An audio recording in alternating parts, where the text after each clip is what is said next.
selamat pagi Mbak, silakan masuk. Ayo silakan duduk Mbak. Mau duduk di mana? Mohon maaf mengganggu waktunya ya Bu. Iya tidak apa-apa Mbak, santai saja. Gimana duduknya sudah nyaman? Ya sudah Bu. Ini dengan Mbak Trias ya? Iya betul. Oke baik. Mbak Trias bagaimana kabarnya? Alhamdulillah kabarnya baik Bu. Alhamdulillah. Mbak Trias ini kalau tidak salah kemarin baru menang lomba storytelling ya? Iya betul Bu. Itu lombanya tingkat apa ya kalau boleh tahu? Tingkat kota Bu. Wah selamat ya Mbak ya. Berarti habis ini lanjut ke tingkat provinsi. Iya Bu, insya Allah bulan depan lanjut ke provinsi. Wah keren sekali Mbak Trias. Semangat latihannya ya Mbak. Ibu doakan semoga nanti di tingkat provinsi bisa menang lagi dan bisa melanjutkan ke tingkat nasional. Amin. Terima kasih ya Bu. Iya Mbak. Oke, kedatangan Mbak Trias ke sini bisa mengapresiasi dan pasti ada hal yang ingin Mbak Trias bicarakan dengan Ibu. Kalau boleh tahu, hal apa itu Mbak? Ya Bu, ada hal yang bisa bicarakan sama Ibu. Wah, bagus sekali kalau Mbak Trias ingin membicarakan hal tersebut bersama Ibu. Ibu sangat mengapresiasi hal tersebut ya Mbak ya. Tapi sebelumnya Ibu izin menginformasikan bahwa di sini Ibu sebagai konselor yang akan membantu dan memfasilitasi Mbak Trias dalam menemukan jalan keluar atas semua masalah yang Mbak Trias hadapi, dan Mbak Trias sendiri sebagai konselor yang akan Ibu harap akan menemukan jalan keluar atas masalah Mbak Trias ini secara mandiri. Bagaimana silakan Mbak? Begitu ya Bu. Tapi Bu, saya takut kalau nanti teman-teman saya tahu bahwa saya mau Ibu konseling. Oke, itu paham terkait kekhawatiran Mbak Trias itu ya.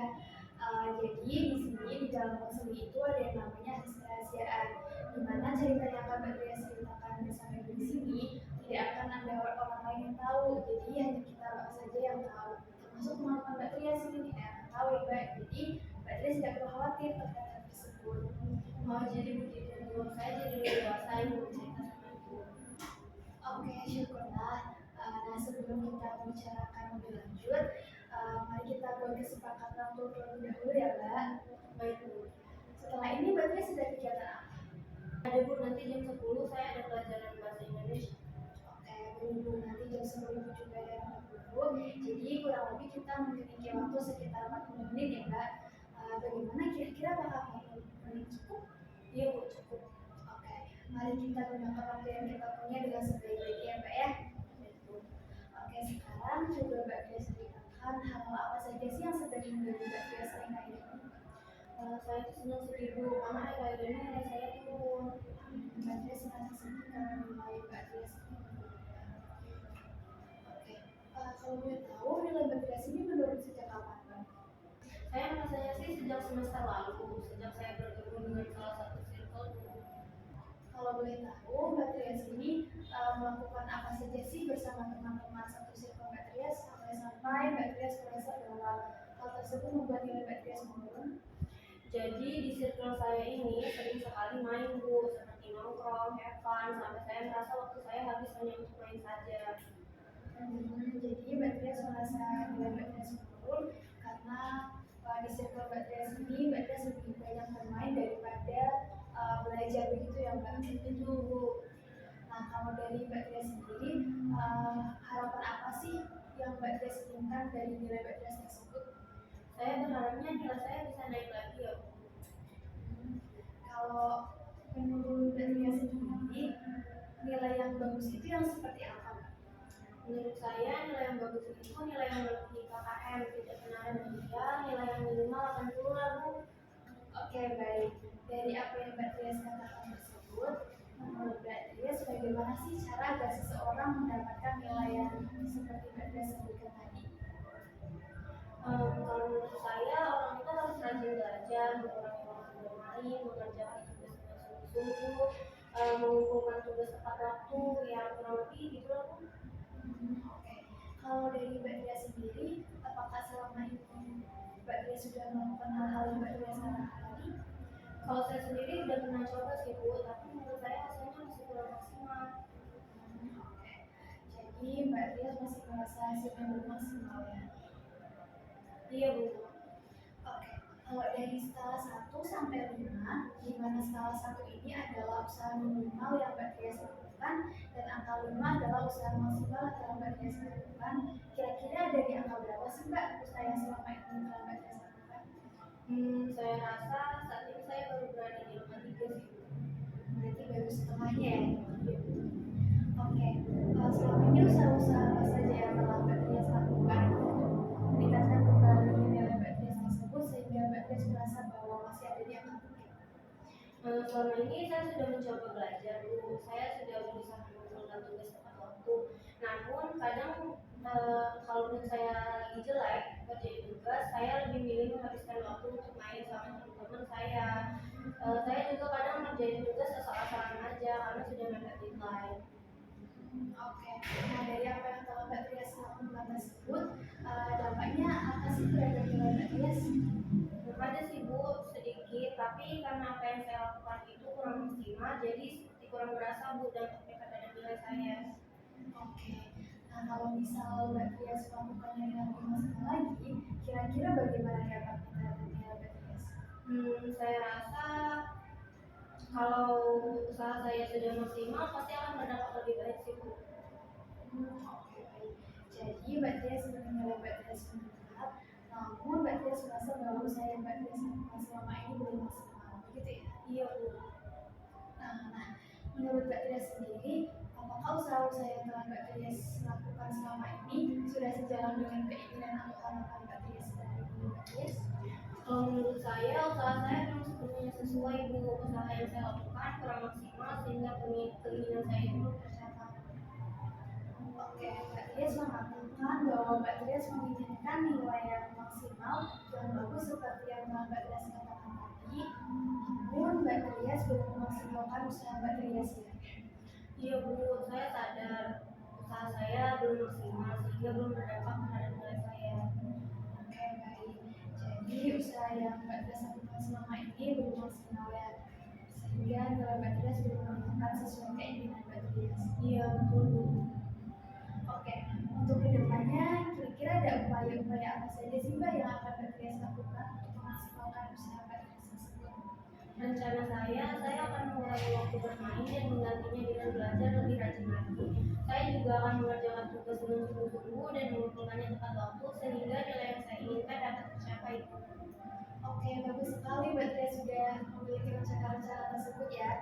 Nah, kalau terkait dengan mengurangi waktu bermain, tadi Mbak Tias sempat mengatakan bahwa di circle Mbak Tias ini kan lebih sering bermain ya daripada belajar. Nah, kira-kira kalau Mbak Tias mengurangi waktu bermain bersama mereka, apakah hal tersebut akan mempengaruhi hubungan Mbak Tias dengan teman-teman Mbak Tias? Sepertinya tidak Bu, soalnya saya pernah menolak ajakan bermain mereka dan mereka tidak mempermasalahkan hal itu. Circle saya masih bisa mentoleransi kesibukan di antara anggotanya Bu. Kami saling mendukung hal yang kami lakukan masing-masing. Oke, baik. Syukurlah kalau hal yang akan Mbak Tias lakukan itu tidak mempengaruhi hubungan Mbak Tias dengan teman-teman circle ya Mbak ya. Oke, baik. Kira-kira kapan nih Mbak Tias akan mulai melaksanakan rencana-rencana tersebut? Saya rasa setelah sesi konseling ini saya ingin segera melaksanakannya. Saya akan segera membuat jadwal belajar setelah ini. Wah, bagus sekali Mbak Tias. Ibu sangat mengapresiasi semangat Mbak Tias untuk segera melaksanakan rencana-rencana tersebut ya. Ibu harap Mbak Tias dapat melakukannya dengan sungguh-sungguh sehingga dapat berhasil sesuai dengan keinginan Mbak Tias tersebut. Karena keberhasilan rencana Mbak Tias ini yang akan mempengaruhi nilai Mbak Tias nantinya. Iya, saya akan melakukannya dengan sungguh-sungguh. Oke, bagus. Ibu yakin Mbak Tias dapat melakukannya dengan baik ya Mbak ya. Nah, setelah perbincangan yang telah kita lakukan sejauh ini, bagaimana perasaan Mbak Tias sekarang? Saya jadi merasa lebih lega Bu. Saya juga menjadi sadar kesalahan saya yang kurang maksimal dalam mengupayakan nilai saya. Saya ingin nilai bagus, tapi saya justru lebih sering bermain dengan teman-teman saya alih-alih belajar. Seharusnya saya sungguh-sungguh dalam belajar, bukan malah terlalu sering bermain dengan teman-teman saya. Saya akan berusaha lebih maksimal lagi untuk memperbaiki kesalahan saya itu. Baik, bagus sekali Mbak Tias sudah menyadari ya kesalahan-kesalahan yang telah Mbak Tias buat dan juga bagaimana cara untuk memperbaikinya. Baiklah, dari percakapan yang telah kita lakukan sejauh ini, dapat Ibu simpulkan bahwa di sini Mbak Tias mengalami permasalahan terkait dengan nilai Mbak Tias yang menurun, akibat dari Mbak Tias yang sering bermain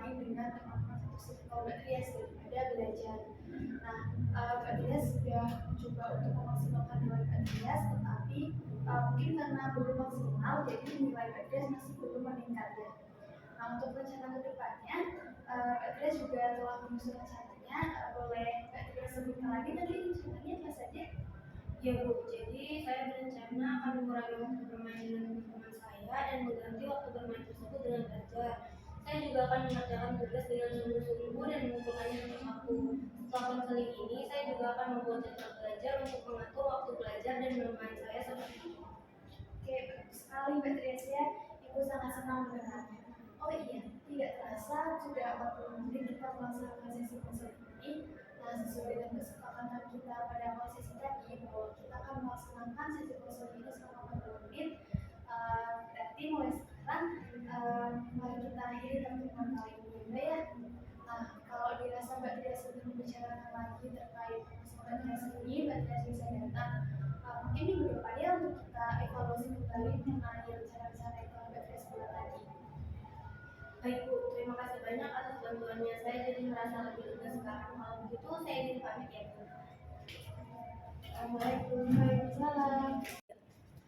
Oke, baik, dari proses konseling yang dilakukan oleh konselor dan juga konseling tadi dapat saya komentari bahwa dalam melakukan attending, konselor telah mampu membangun hubungan secara baik, di mana konselor juga telah menempatkan empati, menempatkan rasa hormat dan juga adanya kata-kata penerimaan, sehingga dalam kebutuhan dan tujuannya konselor dan konseling ini telah melakukannya secara jelas dan konkret.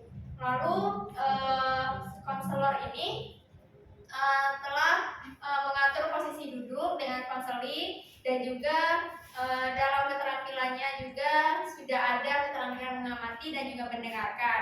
Konseling telah memahami mengenai gerakan dan ekspresi dari konselor itu sendiri dan juga konselor telah mendengarkan secara penuh pada pembicaraan dalam urutan peristiwa yang terjadi. Lalu dalam merespon, konselor ini telah merespon isi, perasaan, dan makna. Dalam merespon isi, konselor telah mengurutkan berdasarkan urutan kepentingan konseling. Dalam merespon perasaan, konselor juga telah menemukan hal-hal yang terselubung dari konseling ini. Dan dalam merespon makna, konselor telah mampu memberikan respon terhadap pikiran dan juga argumentasi yang logis ataupun tidak logis. Lalu selanjutnya dalam personalisasi, konselor telah membantu konseling menemukan kekurangan-kekurangan sehingga dia dapat menyadari keadaan atau masalah yang dialaminya. Lalu dalam initiating, dalam menginisiasi kegiatan konseling, konselor telah merumuskan kegiatan sehingga mendapatkan langkah-langkah untuk menetapkan rencana pada pertemuan selanjutnya, sehingga di akhir terminasi konselor dan konseling telah menyampaikan waktu konseling dan meminta konfirmasi secara langsung untuk kegiatan kedepannya, sehingga adanya kesimpulan pokok-pokok hasil wawancara, bagaimana perasaan konseling dan juga konselor memberikan penguatan untuk konseling secara positif. Mungkin itu saja yang dapat saya sampaikan.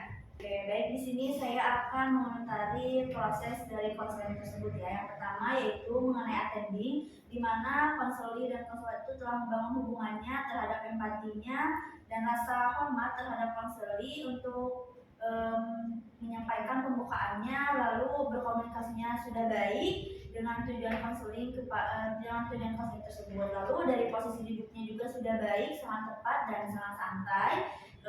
Konselor dan konseling sudah bermain mata dengan gerakan tangannya yang bermain juga. Lalu ada keterampilan mengamati, di mana keterampilan mengamati ini dapat menunjukkan pemahaman terhadap gerakan tubuh konseling, lalu dapat memberikan ekspresinya dan memberikan pemahaman terhadap pikiran konseling melalui ekspresi wajah dan gerakan tubuhnya. Lanjut kepada selanjutnya itu di keterampilan mendengar, yaitu konselor telah fokus kepada pembicara tentang peristiwa yang dialami oleh konseling, lalu terfokus juga kepada proses terjadinya peristiwa yang dialami oleh konseling.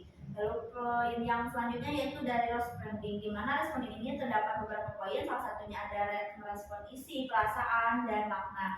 Di mana konselor di sini sudah merespon dengan baik kepada konseling tentang kepentingannya secara kronologis, lalu setelah merespon perasaan permukaannya yang telah diungkapkan oleh konseling dan konselor di sini telah merespon maknanya, yaitu cara kepikiran yang diungkapkan oleh konseling.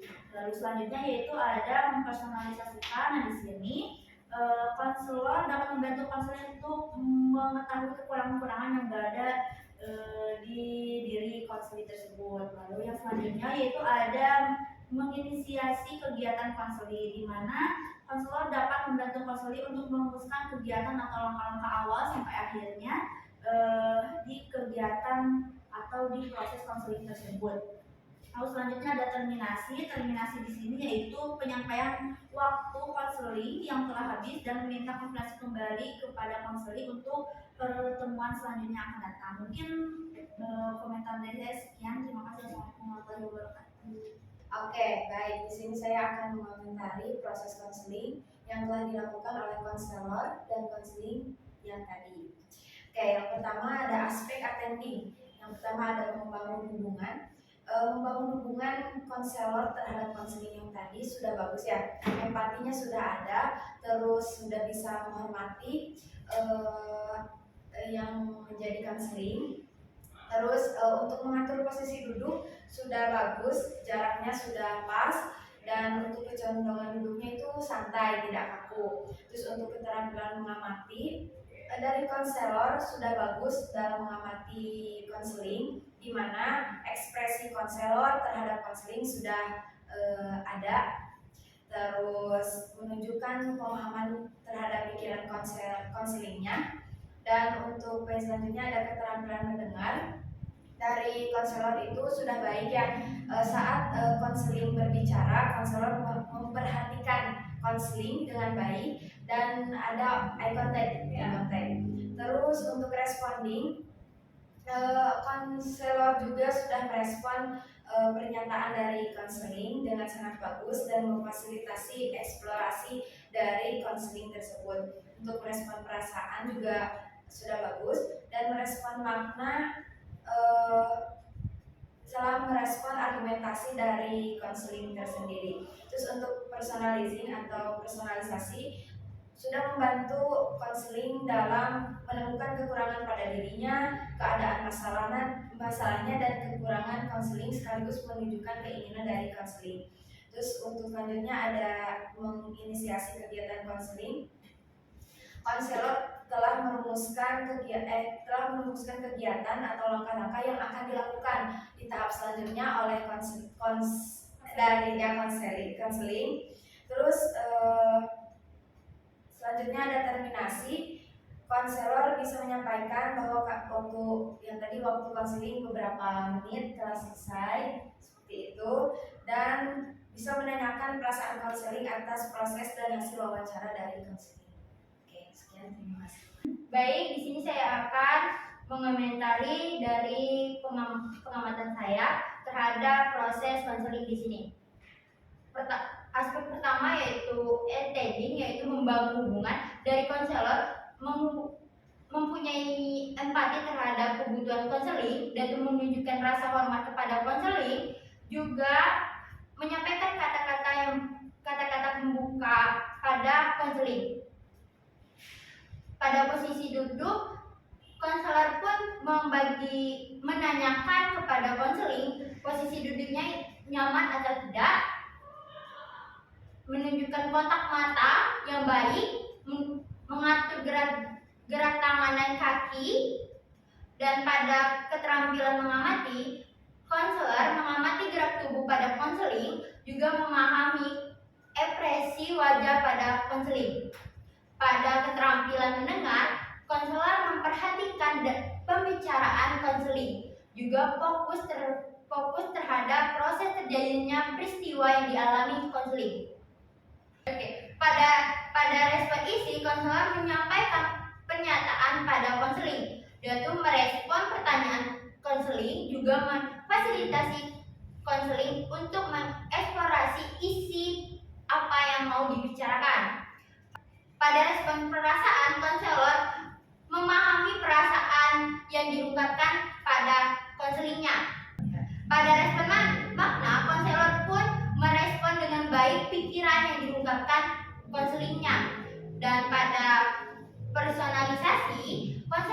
membantu memahami kekurangan-kekurangan yang ada pada diri konselingnya, membantu masalah yang dialami konselingnya. Pada menginisiasi kegiatan konseling, konselor pun membantu konselingnya merumuskan kegiatan-kegiatan yang akan dilakukan konseling. Pada terminasi, konselor pun menyampaikan bahwa waktu yang ada terbatas untuk melakukan proses konseling. Sekian, terima kasih.